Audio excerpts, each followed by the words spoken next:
Okay, sige. Yeah. Okay. Sa mga hindi pa nakakilala sa akin, ako nga pala si Jero ng Newbie Family Records.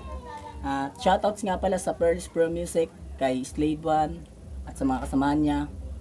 Ganun din sa NFR Entertainment, kay Unina at sa mga kasamahan ko si Steve One, Go Baspon, Tracy Payne, Discipline One, Mr. Lazy, Misteryoso, Jansen, tsaka sa mga nakakilala sa amin, kasample lang ako ng kanta.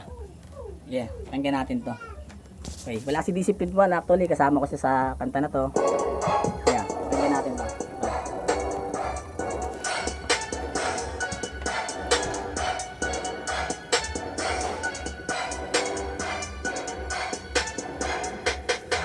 Pakidilat ang mga mata sapagkat di ako nagbibiro, lalo kapag akin na nakawakan na naman na mikropono. Kung saan na lang lumalabas sa akin bila na nag-aapoy. Kaya kahit sumalag ka man ay panigurado ko natataog lahat ng iyong mga pinaghirapan na maipundar sa industriya ng musika. Mahusay nga ba o sadya na makapal lang ang mga pagbuno ka na di na makinakitaan ng usigaling pagdating sa mga ganitong uri na banatan na kinabibiliban. Paulit-ulit ginagaya kaming mahigitan. Sige magtawag ka pa na kahit ang mga ilan yung mga pinagmamalaki mo sa amin na matigas. Baka sakali naman na sila sa amin makasabay humabag sa bilis ng mga hindi na pakaraniwang bumuga na malamang naman na talaga na mabulong. Sa amin teka baka na makimatay ang mga hilayo pag masadulan ng mga katalakan. Awa-awa nila lang na amin na naman tinatawanan. Inaalihan animo na di mo maipaliwanag kaming dalawa na ituturi mong kakaiba. Hiwagan na likas sa aming dugo na nalaytay na sa amin na maging mabangis. Kaya dapat makatandaan matutukan na sumalubo sa mga general. Katapusan ng hatol namin kapag naman nautali at ito sa aking mga palitapos lahat ang iyong kahibangan.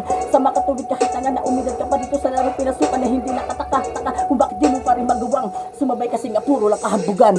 Yeah. NFR Entertainment, shoutout sa Pearls Pro Music. Yeah, 2015, coming soon. Sama ko si Discipline One ng Entertainment. Tapangan po natin to. Hindi mo ang kanta ni Steve. Ito kayo na mukha mo.